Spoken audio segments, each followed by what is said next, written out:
If you've lost 20 yards over the last few years, there's a good chance you're trying to fix the wrong things. And in some cases, they cost you hundreds of pounds. I started digging into fitting data, independent testing, and golf research, and I kept coming back to the same conclusion. A lot of the advice out there, everyday golfers hear about hitting the ball further actually makes them shorter. So in this video, I'm going to break down the 4 biggest myths costing everyday golfers distance, especially if you've got a slow swing speed. And some of the biggest improvement on this list won't cost you a penny. The funny thing is, none of these myths start in a golf shop. They start on the course. You hit one drive that's a little shorter than usual, and your brain immediately tells you to do this. Swing harder. I'll be honest, I've done this myself loads of time. You hit one drive that's a bit shorter than normal, and your instinct is to absolutely smash the next one. It feels logical. More effort should mean more distance. Except golf doesn't really work like that. The harder most amateurs try to swing, the more tension they create. Your grip gets tighter, your forearms tense up, your shoulder get involved, and suddenly you're working much harder, but the club head is actually moving slower. Club head speed comes from sequencing and timing, not just brute force. Watch the longest hitters in the world in slow motion. They don't look like they're swinging out of their shoes. It's all in control. Their swings look balanced, athletic, and surprisingly relaxed. I've seen golfers lose distance by trying to kill the ball, then gain it back simply by making the same swing with better rhythm and lighter grip pressure. Same golfer, same club, no new equipment needed. But I'm not saying swing slowly. That's just the opposite mistake.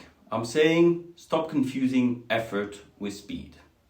So next time you're at the range, hit 5 balls as hard as you can.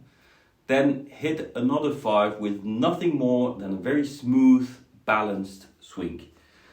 You might be surprised which set goes further. Once you realize trying harder isn't the answer, it's easy to see why golfers look for another solution.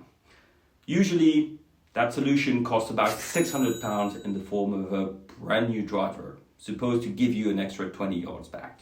Every year we hear the same promises from the big manufacturers. Faster ball speeds, more forgiveness, revolutionary technology. Modern drivers are excellent, and if you're still gaming something 15 years old, an upgrade could absolutely help. But that's not what most golfers are doing. Most are replacing a driver that's only 4 or 5 years old and expecting miracles.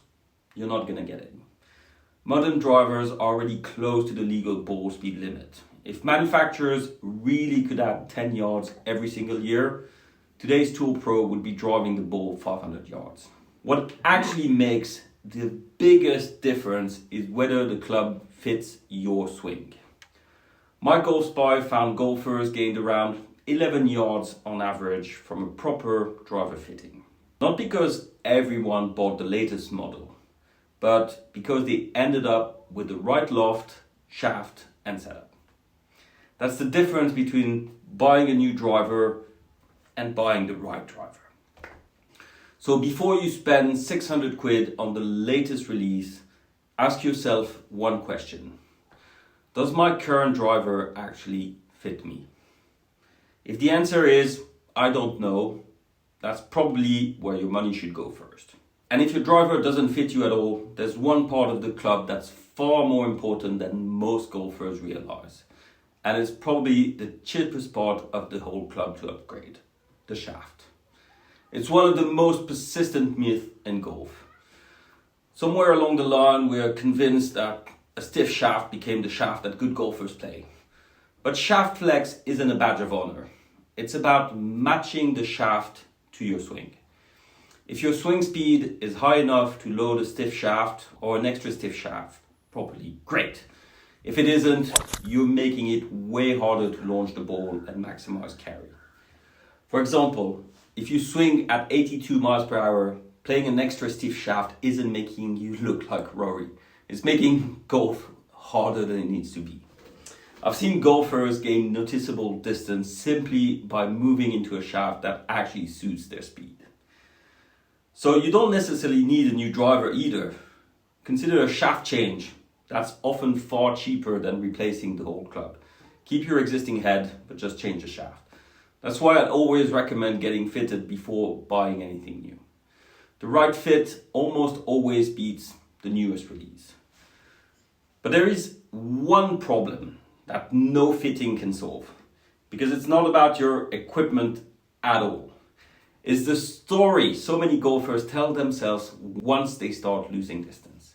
The biggest myth is that you start losing distance because you're getting older. This is the one I hear most. Look, age matters. None of us are swinging it like we did at 30.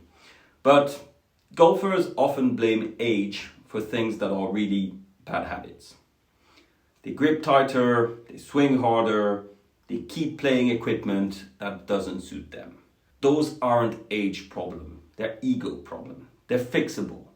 Some of the longest hitters in my Saturday group aren't the youngest. They're the golfers who've actually learned to use every bit of speed they have. Their tempo is good, their contact is centered, and their equipment suits them. Distance isn't just about how fast you swing. It's about how efficiently you use the speed you've already got. For most golfers, there are still yards to be found, but not by buying another driver, not by swinging the club harder, but simply by making better decisions. So before you go to the pro shop and spend another £600 chasing 10 extra yards, ask yourself whether you fixed the 3 things first. A smoother swing, the right shaft, equipment that actually fits your game. Golf is expensive enough. Don't pay for yards you could have got for free. If this video saved you from buying something you didn't need, I'd really appreciate a like or hype. And if you enjoy this sort of content, subscribe.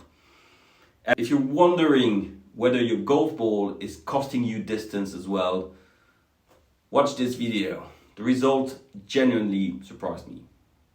I'll see you there.